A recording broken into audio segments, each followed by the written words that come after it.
ಇನ್ನು ಮುಂದೆ ನಿಮ್ಮ ನೆಚ್ಚಿನ ಧಾರಾವಾಹಿಗಳ ಫುಲ್ ಎಪಿಸೋಡ್ಗಳು ಸನ್ ನೆಕ್ಸ್ಟ್ ಆಪ್ನಲ್ಲಿ ಮಾತ್ರ. ನಮ್ ಬುದ್ಧಿ ನಮ್ ಕೈಯಲ್ಲಿದ್ರೆ ನಾವು ಬದುಕ್ತೀವಿ ಅನ್ನೋದು ನನಗ್ ಚೆನ್ನಾಗ್ ಗೊತ್ತು. ನೀನಿಷ್ಟು ಕಷ್ಟಗಳನ್ನ ಯಾಕೆ ಎದುರಿಸ್ದೆ ಅನ್ನೋದು ನಿನಗೂ ಚೆನ್ನಾಗ್ ಗೊತ್ತು ಅಂತ ಅನ್ಕೋತೀನಿ. ಹಾಗಂತ ನೀನು ಹೇಳಿದ್ದಕ್ಕೆಲ್ಲ ನಾನು ತಲೆಲ್ಲಾಡಿಸ್ತೀನಿ ಅಂತ ಅನ್ಕೋಬೇಡ. ನೀವು ಯಾವ ಮಟ್ಟಕ್ಕೆ ಇಳಿತೀರಾ ಅಂತ ನಾನು ಕಣ್ಣಾರೆ ನೋಡಿದ್ದಾಯ್ತು.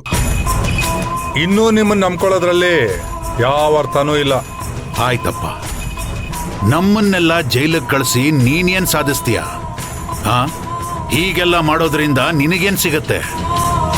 ಪದ್ಮನಾಭ, ನೀನು ಯಾವಾಗ್ಲೂ ಲಾಭ ನಷ್ಟದ ಬಗ್ಗೆ ಯೋಚನೆ ಮಾಡೋನು.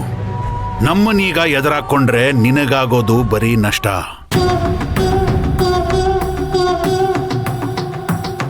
ನಮ್ ಈಗೋಗಳನ್ನ ಮುಂದಿಟ್ಕೊಂಡು ನಾವು ಕೆಲಸ ಮಾಡಿದ್ರೆ ನಮ್ಮಲ್ಲಿ ಯಾರಿಗೂ ಒಂದು ಬಿಡಿ ಕಾಸು ಲಾಭನೂ ಆಗೋದಿಲ್ಲ.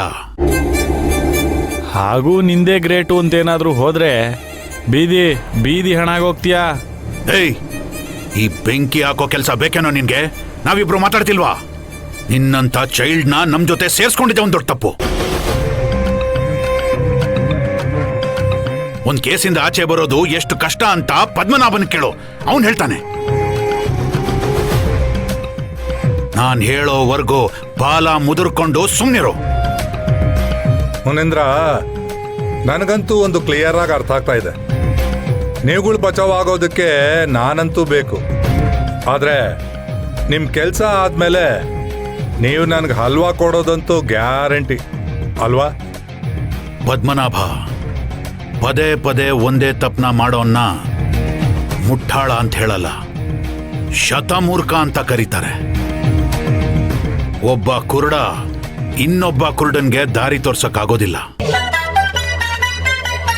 ಕಾನೂನು ವಿಚಾರದಲ್ಲಿ ನಾವೆಲ್ಲರೂ ಕುರುಡ್ರೆ, ಆದ್ರೆ ನಿನ್ನ ಕಣ್ಣು ತುಂಬಾ ಚೆನ್ನಾಗಿ ಕಾಣುತ್ತೆ.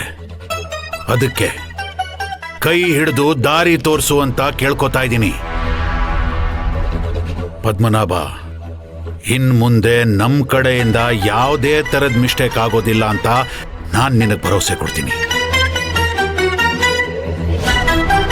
ಒಂದಂತೂ ನಿಜ ಪದ್ಮನಾಭ, ನಮ್ಮನೆ ದೇವ್ರ ಮೇಲೆ ಆಣೆ ಮಾಡಿ ಹೇಳ್ತೀನಿ, ಒಂದ್ ವೇಳೆ ನಾವ್ ಈ ಕೇಸಲ್ಲಿ ಸೋತ್ರುನು ನಿನ್ನ ಮಗಳಿಗೆ ಭವಿಷ್ಯದಲ್ಲಿ ಯಾವುದೇ ತರದ ತೊಂದರೆ ಆಗದೆ ಇರೋ ಹಾಗೆ ನಾನ್ ನೋಡ್ಕೋತೀನಿ.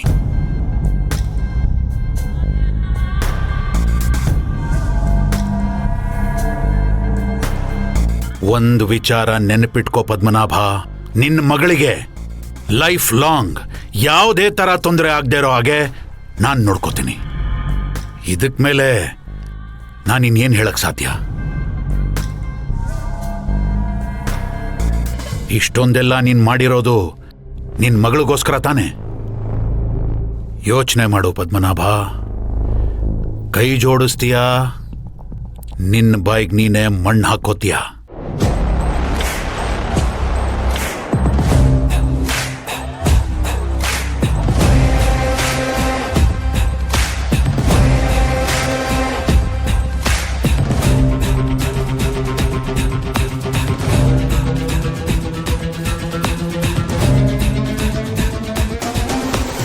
ಗೊತ್ತಿಲ್ಲದೆ ಇರೋ ದೆವ್ವದ ಜೊತೆ ಹೇಗೋದಕ್ಕಿಂತ ಗೊತ್ತಿರೋ ಬೇತಾಳ್ಗಳನ್ನೇ ಬೆನ್ನುಗಿಟ್ಕೊಳ್ಳೋದು ವಾಸಿ ಅಂತೆ. ನಾವೆಲ್ಲರೂ ಒಟ್ಟಿಗೆ ಶುರು ಮಾಡಿದ ಕೆಲಸ ಈಗ ಈ ಹಂತಕ್ಕೆ ಬಂದು ನಿಂತಿದೆ. ಇದನ್ನ ನಾವೆಲ್ಲರೂ ಒಟ್ಟಿಗೆ ಬಗೆಹರಿಸ್ಬೇಕು. ಸರಿ, ನೀನ್ ಹೇಳ್ದಾಗೆ ಕೇಳ್ತೀನಿ.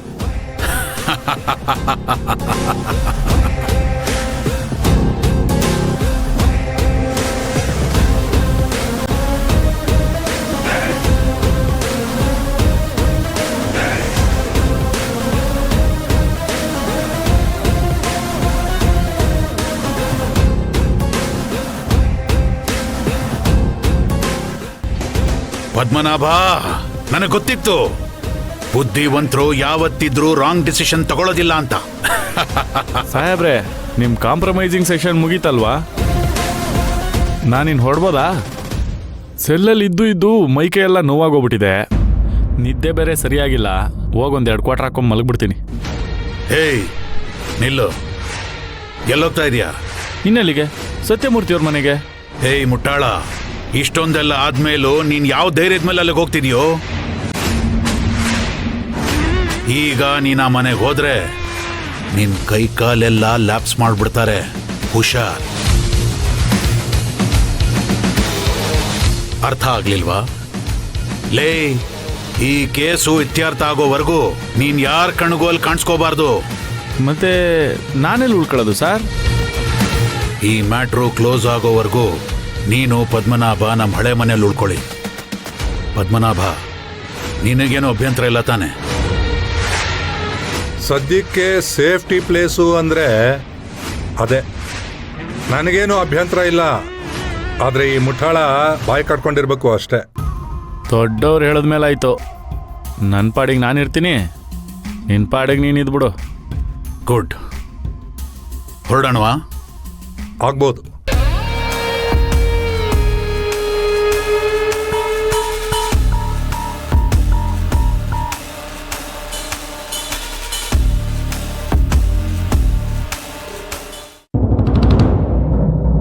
ನಿಜವಾಗ್ಲೂ ಇದು ಒಳ್ಳೆ ಐಡಿಯಾ. ನಾಳೆ ಏನಾದ್ರೂ ಹೆಚ್ಚು ಕಮ್ಮಿ ಆದ್ರೂ ನಮ್ಮ ಹತ್ರ ಇದೊಂದು ಸಾಕ್ಷಿ ಉಳ್ಕೊಂಡ್ಬಿಡುತ್ತೆ.